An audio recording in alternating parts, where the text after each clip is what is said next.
My name is Emma Thompson, and I'm 28 years old.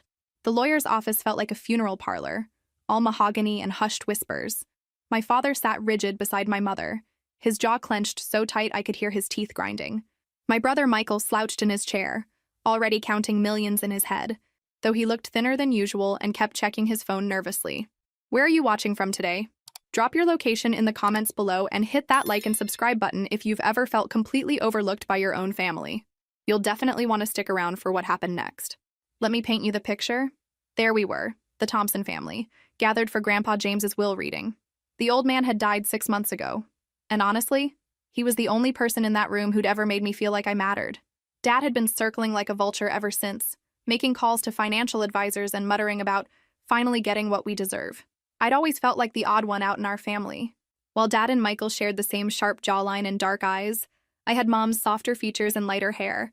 Grandpa used to say I looked exactly like his sister Margaret had at my age, though I'd never met her since she'd died long before I was born. Mr. Brennan, our family lawyer for 30 years, cleared his throat. The moment had arrived. James Thompson built quite an empire over his lifetime, he began.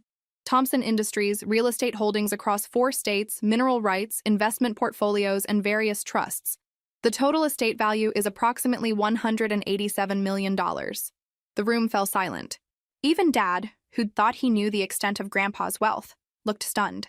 Michael's phone slipped from his fingers. To my son Richard, Mr. Brennan continued, I leave the sum of $5 million, with hopes he'll finally learn fiscal responsibility. Dad's face darkened, but he stayed silent. Mom got her jewelry collection and the summer house, worth about $8 million total. Then came the big moment. To my grandson, Michael Thompson, I bequeath $33 million, trusting he will use this wisely to build his future. Michael actually pumped his fist, though his relief looked almost desperate. I'd noticed he'd been avoiding family gatherings lately, and when he did show up, he seemed distracted and anxious. All eyes turned to me.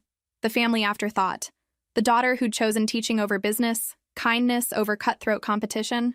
Dad looked at me with that familiar mixture of disappointment and disdain. And to my granddaughter Emma, the lawyer read, his voice oddly flat. Your grandfather has left specific instructions. Quote, Emma gets nothing from the primary estate. She can go earn her own money like the rest of the world. The silence was deafening. Mom actually smiled. That thin, satisfied smirk she wore whenever I got put in my place. Michael snorted with laughter. Guess Grandpa finally saw through all that teacher's pet nonsense. Dad leaned back, vindicated. James finally came to his senses. Emma, this is what happens when you waste your education on finger painting instead of joining the family business. I felt like I'd been slapped. After everything, all those afternoons with Grandpa, listening to his stories, helping with his medications when everyone else was too busy, this is how it ended? But Mr. Brennan was still sitting, still shuffling papers. He cleared his throat again. However, there is one more item. He produced a thick manila envelope, sealed with red wax. Your grandfather left instructions that this envelope was to be opened only after the primary will reading and only in Emma's presence. Dad's expression faltered. What envelope? There was never mention of any envelope. What came next changed everything. The room fell silent as Mr. Brennan broke the seal on that mysterious envelope. His eyes widened as he read, and I watched his professional composure crack slightly. My father shifted nervously. For the first time since we'd arrived, he looked genuinely concerned. This is a separate codicil to the will, Mr. Brennan announced carefully. Written entirely in Mr. James Thompson's hand and properly witnessed. He looked directly at me. Emma, your grandfather has left you something quite different from what we just discussed. I could feel my family's eyes boring into me, but something in the lawyer's tone made me sit up straighter. The kindergarten teacher they'd dismissed was about to discover that Grandpa James had seen something in me that no one else had. My dearest Emma, Mr. Brennan began reading. If you're hearing this, it means you've witnessed your family's true colors. I'm sorry for that theatrical display, but I needed them to reveal themselves before you learned the truth. Dad's face was turning red.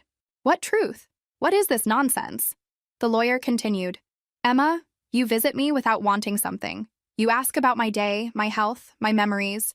You inherited your great-aunt Margaret's kindness along with her green eyes and gentle nature. My throat tightened. I'd always wondered why I looked so different from Dad and Michael. Now pieces were starting to fit together in ways I hadn't expected. Therefore, I am leaving Emma Thompson 51% controlling interest in Thompson Industries, effective immediately upon my death, Additionally, she inherits my complete real estate portfolio, investment accounts, and mineral rights, totaling approximately $124 million. The silence that followed was so complete I could hear my own heartbeat. Thompson Industries wasn't just some side business. It was a multi-generational empire generating over $60 million annually in revenue. And I now owned most of it, plus wealth that dwarfed even Michael's inheritance. Michael's face had gone chalk white. That's impossible. Dad runs Thompson Industries. Dad's always run it.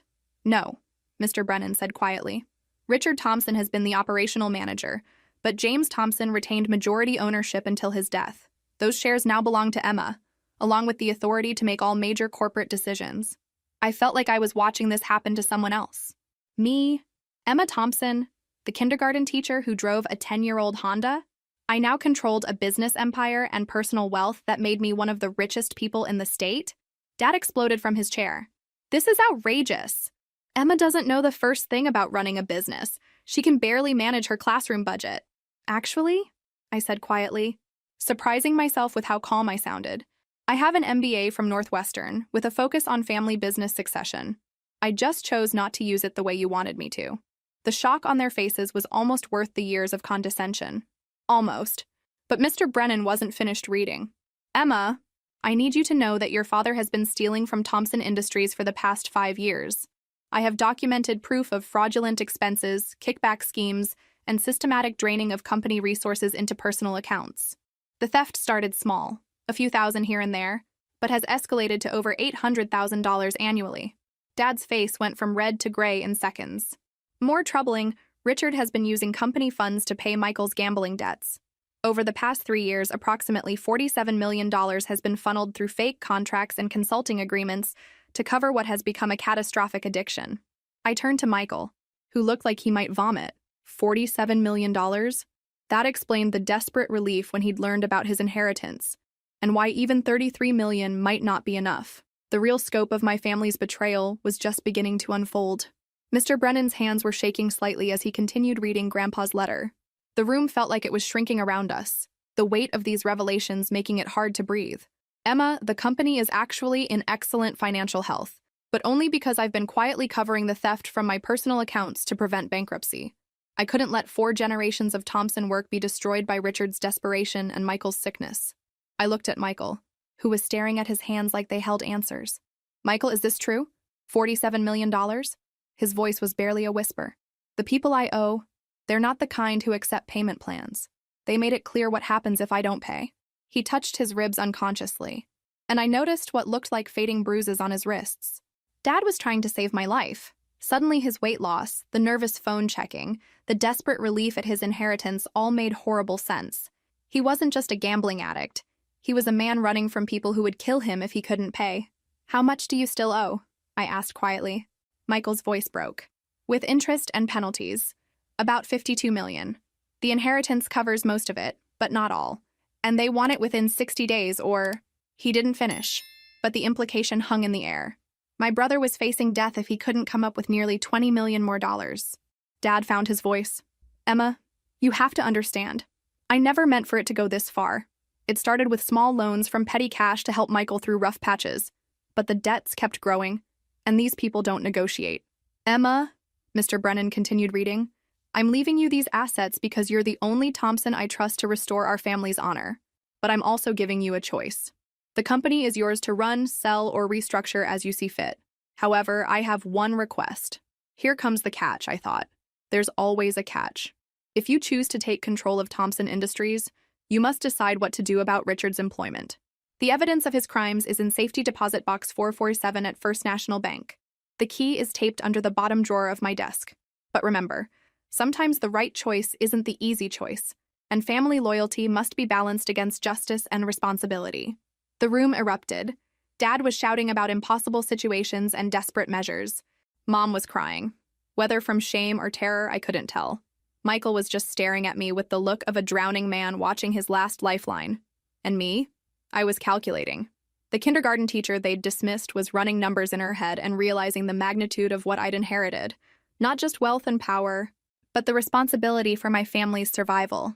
There's one final part, Mr. Brennan said, raising his voice. The room fell silent. Emma, I've also discovered that you've been receiving financial assistance through the Education Foundation for the past 6 years, one $200 monthly to supplement your teaching income. This came from a trust I established because I wanted you to be able to follow your passion without financial stress while I prepared you for this moment. That explained so much. The teaching fellowship that had allowed me to live comfortably on a teacher's salary, to focus on my students instead of worrying about rent money. Grandpa had been supporting and preparing me for years without my knowledge. I looked around the room at my family, the people who'd spent 28 years making me feel worthless. Dad, who'd stolen millions to save his son's life. Michael, who was facing murder if I didn't help him. Mom, who looked genuinely terrified for the first time I could remember. They needed me now. The question was, what was I going to do about it? Have you ever been in a situation where family loyalty conflicted with doing what's right? Share your thoughts in the comments below. And don't forget to like and subscribe if this story is resonating with you. The car ride home was thick with tension.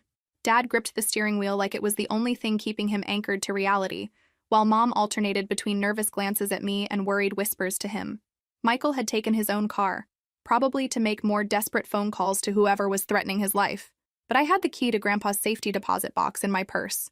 And for the first time in my adult life, I held all the cards. We pulled into my parents' circular driveway. The sprawling colonial looked different now that I knew it was probably paid for with stolen money. Everything looked different when you understood the real cost. "Emma, we need to talk," Dad said as we walked toward the house. His voice had taken on that carefully controlled tone he used when he was barely holding it together. "This situation is obviously complex." "Complex," I repeated, following them into the living room. "That's one word for systematic embezzlement and fraud."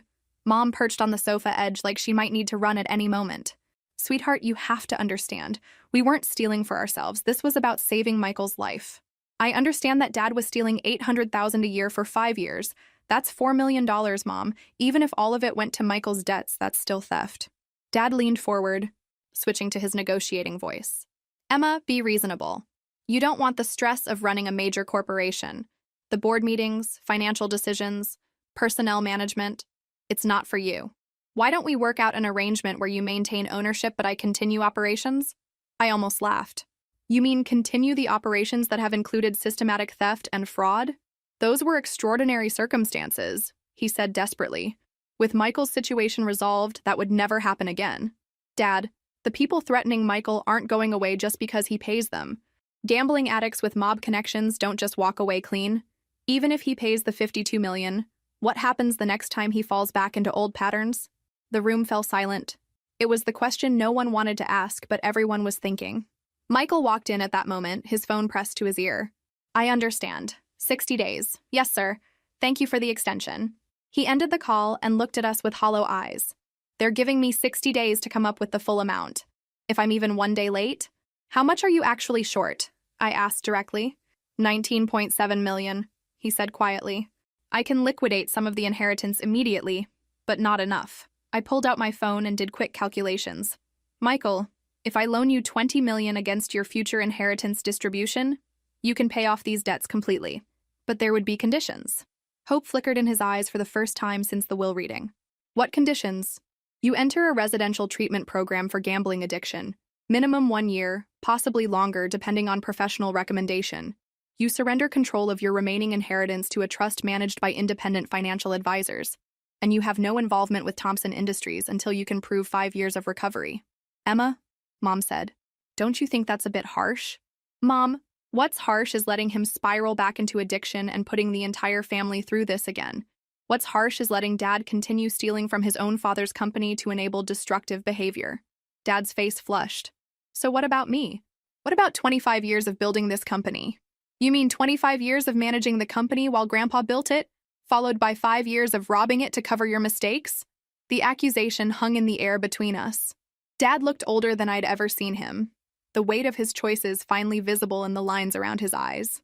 "Tomorrow," I announced, "I'm going to the bank to examine everything in that safety deposit box. Then I'm calling an emergency board meeting to discuss Thompson Industries' future." "Emma, please," Dad said, and for the first time in my life, I heard genuine fear in his voice. "This company is everything to me. Without it, I'm nothing." I looked at my father, this man who'd raised me but never quite accepted me, who'd stolen millions but claimed it was for family, and felt something I'd never experienced before. Not anger, not hurt, but a profound sense of responsibility. Dad, you're not nothing, but you're also not the man I thought you were. Tomorrow, we'll figure out what comes next. The next morning, I stood in front of First National Bank 30 minutes before they opened, watching the morning rush hour traffic and trying to process how my life had changed in less than 24 hours. Mrs. Chen, my principal, had been understanding when I called to request emergency family leave, though she had no idea her kindergarten teacher was now one of the wealthiest people in the city. The safety deposit box area felt like a vault in more ways than one, all steel and fluorescent lighting and the weight of secrets about to be revealed. Box 447 was larger than I'd expected, and when I turned Grandpa's key, I understood why. The box contained 6 thick folders, each meticulously organized in Grandpa's precise handwriting. The first folder, labeled Richard's Financial Crimes, contained 5 years of documentation that turned my stomach. Dad's theft had started small, a few $1,000s disguised as client entertainment, but had escalated systematically as Michael's debts grew larger and more dangerous. The second folder, Michael's Creditors, contained correspondence that read like something from a crime thriller. These weren't casino debts or sportsbook losses. Michael had borrowed from organized crime figures who charged interest rates that would make loan sharks blush. The threats in the later letters were graphic and specific about what would happen if payments stopped. But it was the third folder that made my hands shake. Thompson Industries' true financial status. The company wasn't just profitable, it was extraordinarily successful. Annual revenue had grown from $40 million to $62 million over the past 5 years, despite Dad's theft. Without the constant drain of stolen funds, Thompson Industries should have been generating massive profits and growing exponentially. The fourth folder contained something I hadn't expected. Emma's preparation. Inside were copies of every academic paper I'd written in graduate school, letters of recommendation from professors, and detailed analyses of my business proposals. Grandpa had been tracking my intellectual development for years, building a file that proved I wasn't just qualified to run Thompson Industries, I was specifically educated for it. At the bottom was a handwritten note. Emma, you are inheriting more than money. You are inheriting the responsibility to decide what kind of person you want to be and what kind of legacy you want to build. The easy choice would be to sell everything and walk away rich. The right choice is harder to see and harder to execute. Trust yourself. Grandpa James. My phone buzzed. A text from Michael. Can you meet me for lunch? I need to explain some things about the debts. It's worse than it sounded yesterday. I texted back, Starbucks on Maple Street at noon. I had 3 hours to prepare, and I intended to use every minute. First stop, Margaret Hensley's law office. I'd researched corporate attorneys online, and her reputation for protecting client interests was legendary. Exactly what I needed for what was coming. Margaret's office was intimidating by design. Glass and chrome and the kind of expensive minimalism that screamed competence. When I explained my situation and showed her copies of Grandpa's evidence, her eyes lit up with professional interest. Ms. Thompson, she said, leaning back in her leather chair, your grandfather was extremely thorough. You have documented proof of systematic embezzlement, clear legal ownership of controlling corporate interest, and, most importantly, the financial resources to either save or destroy everyone involved. I don't want to destroy my family, but I can't let this continue. Then we need to move carefully.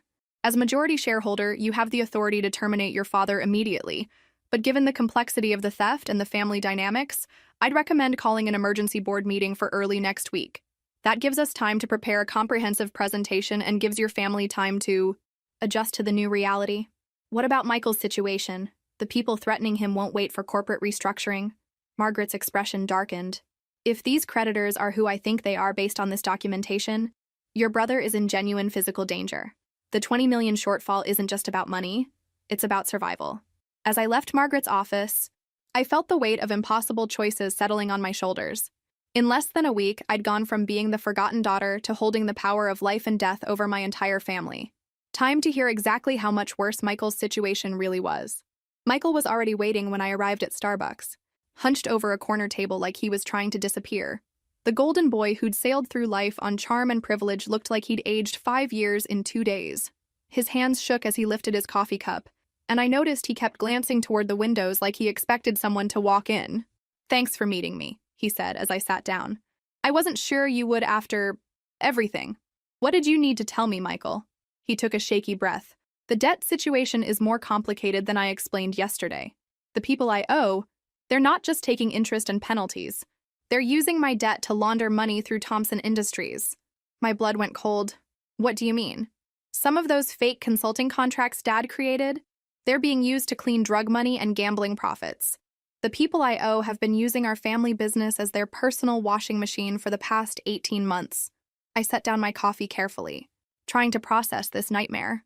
Michael, are you telling me that Thompson Industries is unknowingly involved in money laundering? Not unknowingly, he whispered. Dad figured it out about 6 months ago, but by then we were in too deep. They made it clear that if we tried to stop or expose them, they'd kill me and frame Dad for the whole operation. The room seemed to tilt around me. This wasn't just about gambling debts or family theft anymore. This was about organized crime and federal charges that could destroy not just my family, but every employee who worked for Thompson Industries. How much money are we talking about? They've laundered about $12 million through the company over the past year and a half. The contracts look legitimate on paper, but the consulting services never existed. It's all fake. I pulled out my phone and started taking notes. Who else knows about this? Just me and Dad. Mom suspects something, but we've kept her out of it to protect her. Michael's voice broke. I never meant for it to go this far. The gambling started as just stress relief after work. But then I was winning, and the amounts got bigger, and when I started losing, I thought I could win it back. Michael, listen to me very carefully. These people you owe, do they know about my inheritance? Do they know I now control the company? His face went pale. I may have mentioned it when I was negotiating the 60-day extension. Why? Because now they know there's a new source of money, I thought, but didn't say. Now they know they can pressure me the same way they pressured Dad. We need to get you into protective custody, I said quietly. Today, before they decide you're worth more to them as leverage against me than as a debtor. I can't hide forever, Emma. Even if I pay the $52 million, they'll want me to keep laundering money through the company. That's how these operations work.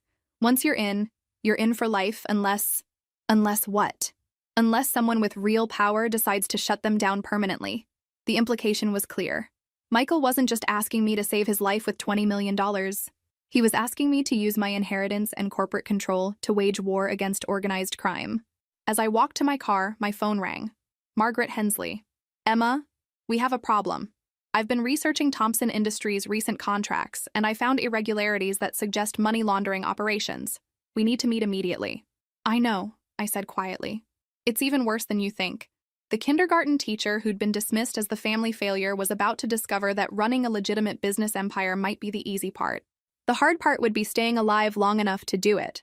Margaret Hensley's emergency Saturday meeting felt like a war council. Her conference room table was covered with financial documents, legal briefs, and what looked like surveillance photos. When I walked in, she was on the phone with someone, speaking in the clipped tones lawyers use when lives are at stake. Yes, I understand the federal implications, she was saying. We need to move fast. She hung up and looked at me with grim determination.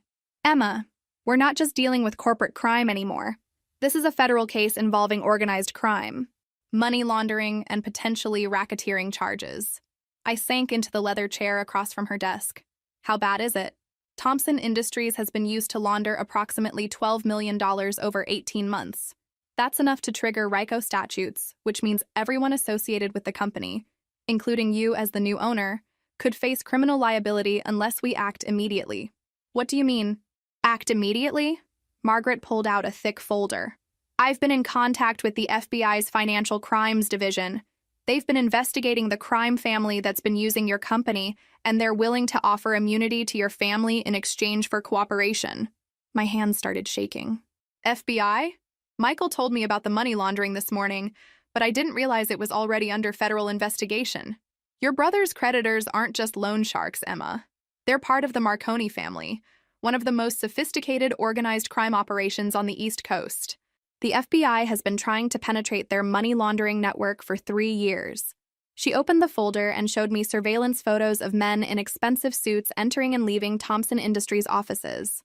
These photos were taken over the past 6 months. Do you recognize any of these people? I studied the images. One face looked familiar, a man I'd seen at company parties, someone Dad had introduced as a new client. Another photo showed the same man shaking hands with Michael outside a restaurant. This one, I pointed to the familiar face. Dad introduced him as Tony Romano, said he was interested in our manufacturing services. Anthony Romano is Vincent Marconi's nephew, and the family's primary money laundering coordinator. If he's been meeting with your father and brother regularly, then Thompson Industries isn't just accidentally involved. It's been specifically targeted as a front operation. The room felt like it was spinning. In less than a week, I'd gone from kindergarten teacher to unwilling heir to potential federal defendant in an organized crime case. What exactly does the FBI want from us? Margaret pulled out another document. Complete cooperation. Your father and Michael would wear recording devices to document how the laundering operation works. You would maintain normal business operations while allowing federal agents to monitor all financial transactions. And most importantly, you'd help them arrange a meeting with Vincent Marconi himself. A meeting? Why would Vincent Marconi want to meet with me? Because you now control 51% of their money laundering operation. Because your brother owes them $52 million that they expect you to pay. And because they need to know whether the new owner of Thompson Industries is going to be cooperative or problematic. I felt sick. And if I refuse to cooperate with the FBI, then you, your father, and your brother will likely be indicted on federal racketeering charges within 6 months. Even if you're eventually acquitted, the legal fees and reputational damage would destroy Thompson Industries and bankrupt your family. And if I do cooperate, then you help the FBI take down one of the most dangerous crime families on the East Coast, save your family from federal prosecution, and inherit a clean company worth over $100 million. She made it sound simple, but I knew better. People who testified against the Marconi family didn't just walk away clean, they either entered witness protection or ended up dead. How long do I have to decide? The FBI needs an answer by Monday morning. Vincent Marconi's people are expecting to meet with you next week to discuss future business arrangements. If you're going to wear a wire to that meeting, we need to start preparation immediately. As I left Margaret's office, my phone buzzed with a text from an unknown number. Miss Thompson, we should talk about your family's business interests. Tomorrow, 2 p.m., Romano's restaurant downtown. Come alone. The message wasn't signed, but I knew who it was from. Vincent Marconi wasn't waiting for me to decide. He was forcing the issue. What do you think Emma should do? Trust the FBI and risk her life, or try to handle the mob on her own? Drop your predictions in the comments below. I called Margaret immediately after receiving the text. Within an hour, I was back in her office with 2 FBI agents who looked like they'd stepped out of a crime thriller. Serious faces, dark suits, and the kind of quiet intensity that suggested they'd seen things most people couldn't imagine. Special Agent Sarah Chen introduced herself and her partner, Agent Rodriguez. Ms. Thompson, we've been monitoring the Marconi family's operations for 36 months. Your family's situation gives us an unprecedented opportunity to penetrate their inner circle. What you're asking me to do could get me killed, I said bluntly. Agent Rodriguez nodded. We won't lie to you. There are risks. But Vincent Marconi isn't going to simply forgive your brother's debts and walk away from a profitable laundering operation. Whether you cooperate with us or not, you're already in danger. What kind of danger? Agent Chen opened a tablet and showed me surveillance footage. This was taken yesterday afternoon. The video showed Michael walking to his car, completely unaware of the black sedan following him. Your brother is being watched constantly. These people don't make idle threats. I studied the footage, my stomach knotting with fear and anger. What about protective custody? We can offer temporary protection, but not indefinitely.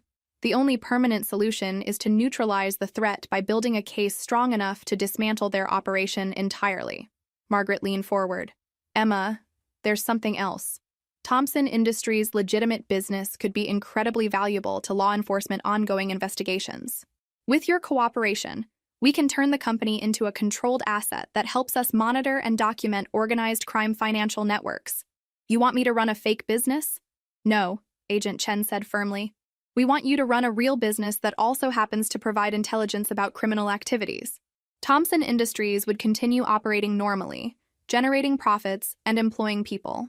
But we'd also use it to track money laundering patterns and identify other businesses involved in organized crime. I walked to the window, looking out at the city where I'd grown up feeling invisible and unimportant. Now I was being asked to become a key player in the most dangerous game imaginable. If I agree to this, what happens to my father and Michael? Your father would face state charges for embezzlement, but we'd recommend minimum sentencing in exchange for cooperation. Michael would enter a federal witness protection program after helping us document the laundering operation. Both would avoid federal racketeering charges. And what happens to me? Agent Rodriguez consulted his notes. You'd remain as CEO of Thompson Industries with full FBI support and protection. We'd provide security, legal counsel, and financial backing to help you rebuild the company's legitimate operations. After our investigation concludes, probably 18 to 24 months, you'd own a clean, profitable business worth substantially more than its current value. The offer was tempting, but I wasn't naive about the costs. What about my safety during those 18 to 24 months?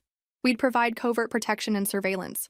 You'd wear recording devices during meetings with crime family members, and we'd give you training in personal security and threat recognition. My phone buzzed with another text from the unknown number. Looking forward to our conversation tomorrow. Your family's future depends on it. Margaret showed the message to the FBI agents. Agent Chen's expression darkened. That's Vincent Marconi's personal phone number. He doesn't usually communicate directly with assets until he's ready to make them permanent parts of his operation. Or eliminate them, Agent Rodriguez added quietly. I sat down heavily, feeling the weight of impossible choices settling on my shoulders. 24 hours ago, my biggest concern had been whether to help my gambling-addicted brother pay his debts. Now I was facing a choice between federal prosecution or becoming an undercover asset in a war against organized crime. What exactly would happen at tomorrow's meeting? Agent Chen pulled out what looked like a small button. If you agree to cooperate, you'd wear this recording device. We'd have agents positioned around the restaurant and a team monitoring the conversation in real time. Your job would be to act like a nervous new business owner trying to understand what these people want from Thompson Industries. Which is basically what I am, I said with bitter humor. Exactly. The best cover stories are the ones closest to truth. I thought about my kindergarten students, about the simple world I'd inhabited just a week ago where the biggest drama was playground arguments and parent conferences. That world felt like another lifetime. I need to talk to my family before I decide anything. Emma, Margaret said gently, whatever you choose, you need to choose quickly. Vincent Marconi isn't the kind of man who tolerates delay or indecision.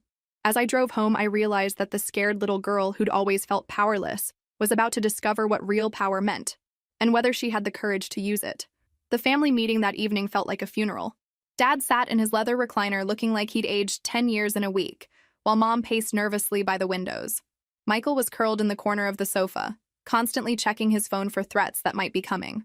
We need to discuss our options, I began, setting down the FBI documents on the coffee table. And we need to be completely honest with each other for the first time in years. Dad looked up with hollow eyes. What options? We're trapped, Emma. These people don't negotiate. They own you, or they eliminate you. Tell me exactly how this started, Dad. Not the sanitized version. The truth. He was quiet for a long moment, then began speaking in a voice I'd never heard before. Defeated, ashamed, utterly broken. It started 3 years ago when Michael's gambling debts hit $2 million. I thought I could borrow from company accounts temporarily, pay back the money within a few months. But the debts kept growing, Michael added quietly. Every time I promised to stop, something would happen. A sure bet, a hot tip, a system that couldn't lose. I kept thinking the next big win would solve everything. Mom sat down heavily. I knew something was wrong. But every time I asked questions, you both told me it was just business stress. I should have pushed harder. Mom, they were protecting you, I said. If you'd known about the money laundering, you'd be facing federal charges too. Dad's head snapped up. Money laundering? How do you know about that? I explained my meetings with Margaret and the FBI, watching their faces cycle through shock, fear, and something that might have been relief. When I finished, the room was silent except for the ticking of Mom's grandmother clock. So our choices are prison or becoming FBI informants? Michael asked. Or we try to handle this ourselves and probably end up dead, I replied bluntly. Vincent Marconi isn't going to let us walk away from a $12 million laundering operation just because we ask nicely. Dad leaned forward. Emma, you don't understand how dangerous these people are. I've been in meetings with Vincent's nephew, Tony. They talk about violence like normal people discuss the weather. They've shown me photos of people who tried to cross them. Which is why we need federal protection. Dad, you and Michael would testify about how the laundering operation works, help the FBI build their case, and then enter witness protection if necessary. What about you? Mom asked. What would you do? I took a deep breath, still not entirely believing what I was about to say. I'd stay and run Thompson Industries as an FBI asset, help them monitor criminal activity while rebuilding the company's legitimate operations. The room erupted. Dad was shouting about the insanity of putting me in danger. Mom was crying and begging me to just sell everything and run. Michael was apologizing over and over for dragging the family into this nightmare. But underneath their panic, I could see something else. Hope. For the first time since this crisis began, we had a plan that didn't end with someone dead or in prison. There's something else. I continued when they'd calmed down. The FBI thinks Thompson Industries could be worth over $200 million once it's free from criminal involvement. The legitimate business has been incredibly profitable despite the theft and laundering. If we cooperate and survive the investigation, we'd emerge with a clean, valuable company. Dad looked at me with something approaching awe. Emma, a week ago you were a kindergarten teacher. Now you're talking about running a major corporation while working undercover for the FBI. Are you sure you can handle this? For the first time since this whole crisis began, I smiled. Dad, I've spent 6 years managing rooms full of 5-year-olds. How much harder can it be to manage organized crime figures? Despite everything, they laughed. It felt good to remember we were still a family, even if we were a family in crisis. So we're really doing this? Michael asked. I looked around the room at the people who'd shaped my life, who'd hurt me, disappointed me, but also loved me in their flawed, complicated ways. We're doing this. Tomorrow afternoon, I'm having lunch with Vincent Marconi, and we're going to start the process of taking our lives back. My phone buzzed with a text from Agent Chen. Equipment ready. Training session tomorrow morning at 9 a.m. Are you in? I typed back, I'm in. The kindergarten teacher who'd been dismissed as the family failure was about to become the most dangerous woman in the room. The FBI training session took place in a nondescript office building downtown. Agent Chen led me through a crash course in wearing recording devices, recognizing danger signals, and how to exit a conversation if things went wrong. The recording device itself was smaller than a shirt button and virtually undetectable. Remember, Agent Rodriguez explained, your goal isn't to get Vincent to confess to specific crimes.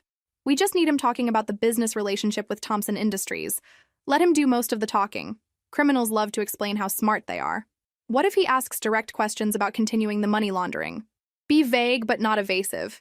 Say you're still learning about the company's operations and need time to understand all the business relationships. That gives you room to maneuver without committing to anything. Agent Chen showed me photos of the restaurant layout. We'll have agents at 3 tables and 2 on the street. If you feel unsafe at any point, order a Diet Coke. That's the signal for immediate extraction. At 1:45 p.m., I walked into Romano's restaurant wearing a conservative business suit and the kind of nervous energy that didn't require acting.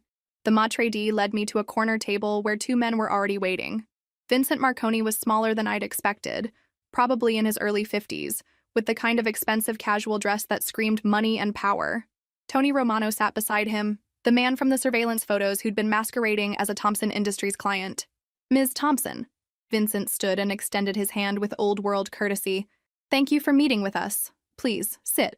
I shook hands and sat down, hyper-aware of the recording device and the FBI agents positioned around the restaurant.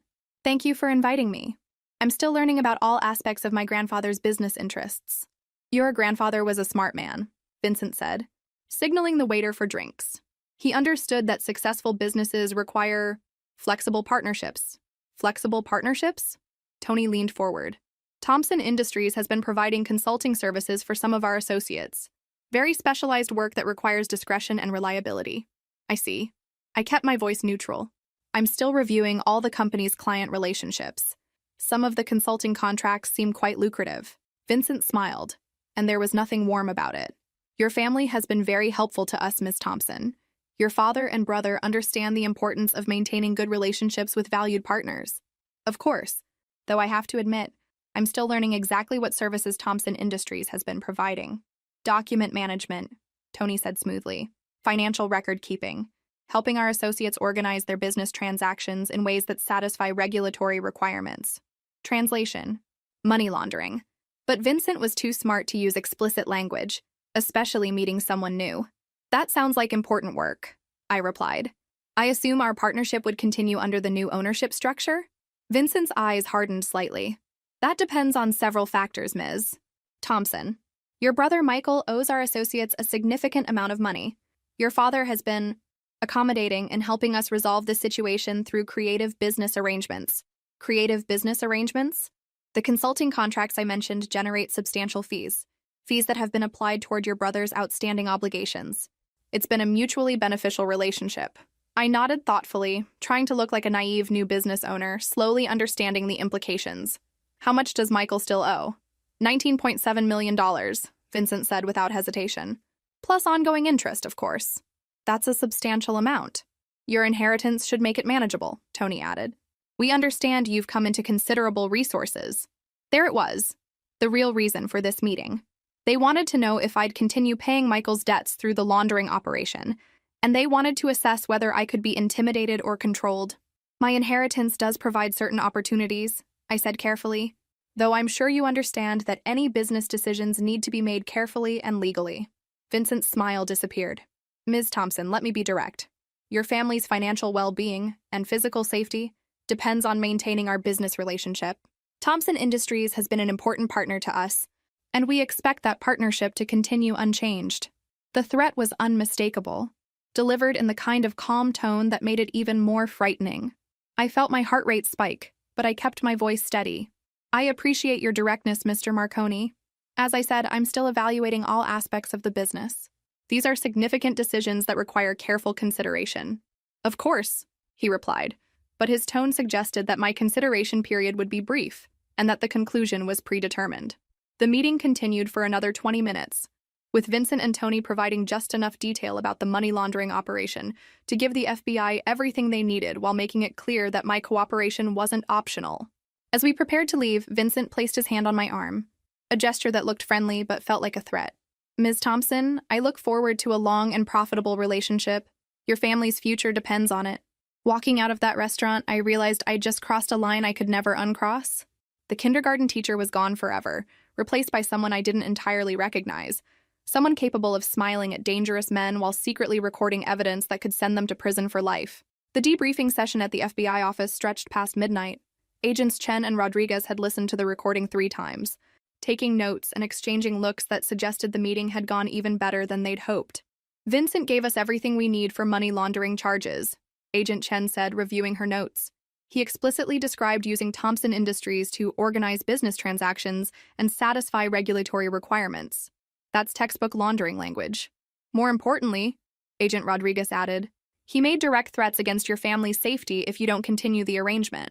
That gives us extortion and racketeering charges. Margaret Hensley had joined us for the debriefing, and she looked both impressed and concerned. Emma, you handled that beautifully. You got him talking without seeming to push for information. What happens next? I asked, exhaustion finally setting in. We start building the case, Agent Chen replied. Your father and Michael will need to provide detailed testimony about how the laundering operation was established.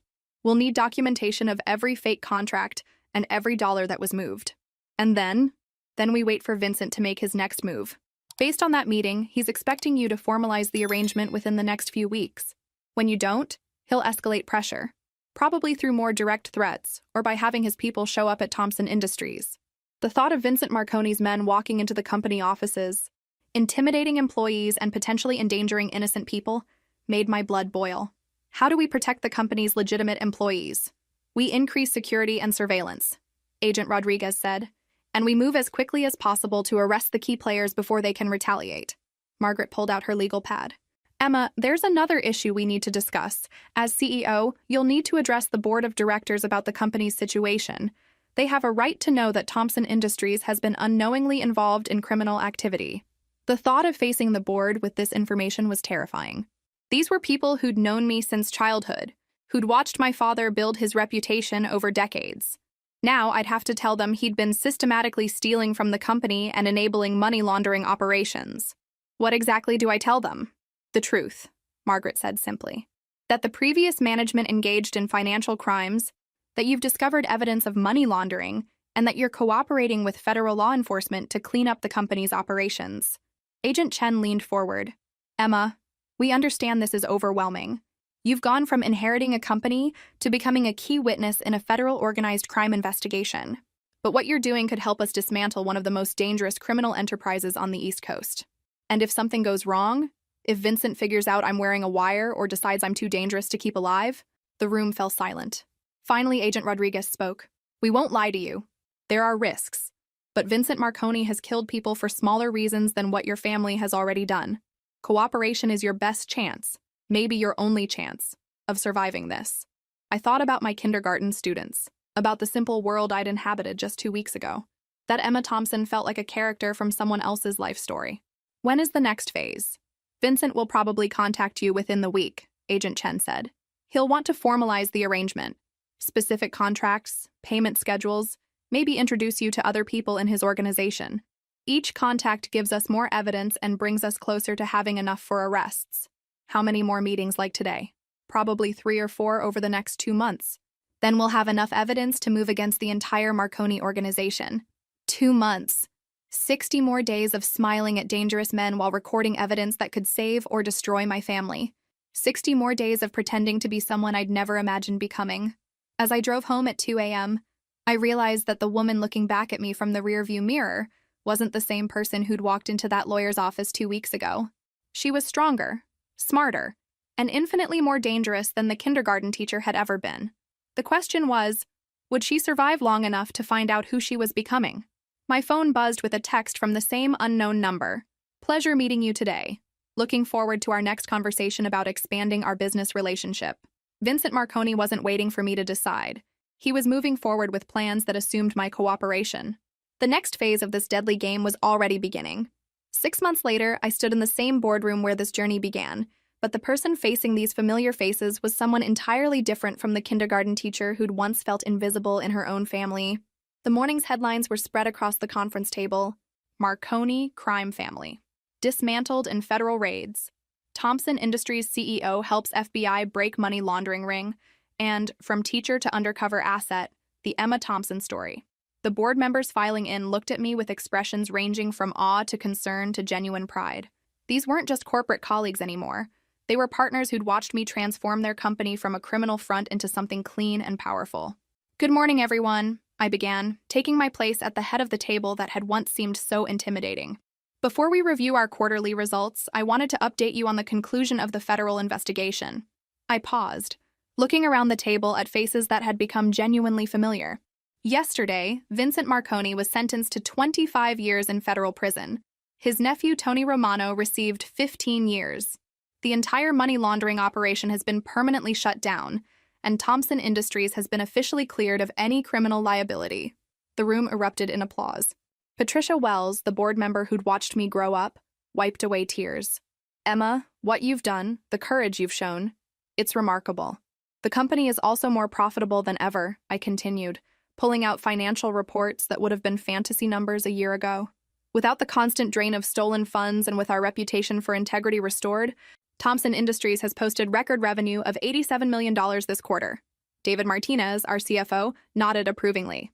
Emma, the employee profit-sharing program you implemented has created the kind of loyalty and productivity we've never seen before. People are invested in the company's success because they share in that success. Which brings me to my next announcement, I said, pulling out documents I'd been preparing for weeks. I'm implementing the employee ownership transition we discussed last quarter.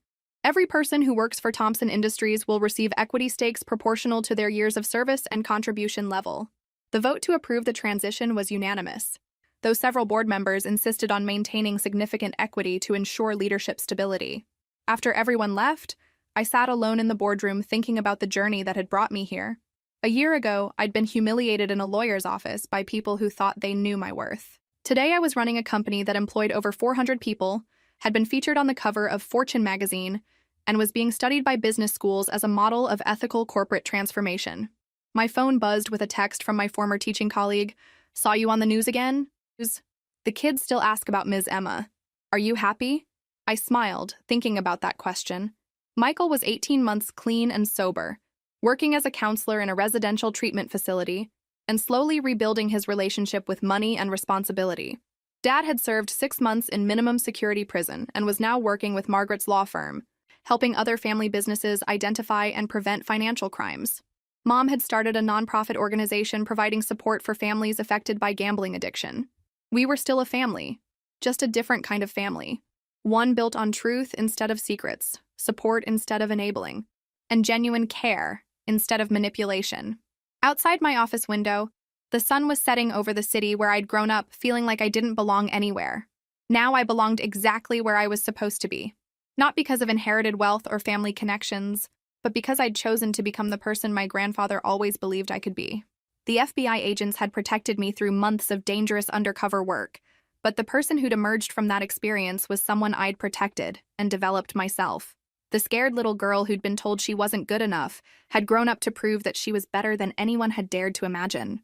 Thompson Industries had become more than just a successful business.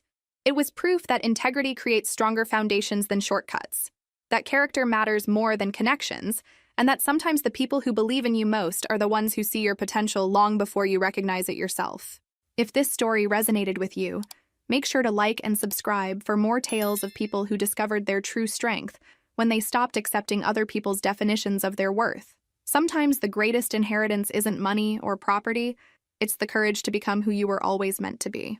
James Thompson had given me more than a company or a fortune. He'd given me the gift of believing in myself, and that gift had multiplied into something beyond his wildest imagination. The kindergarten teacher they dismissed had become someone who could smile at organized crime figures, work undercover for the FBI, and rebuild a family business empire, all while never forgetting the values that had made her worthy of trust in the first place. The little girl who'd been told to go earn her own money had done exactly that, and in the process, she'd earned something far more valuable: the unshakable knowledge that she was exactly who she was meant to be.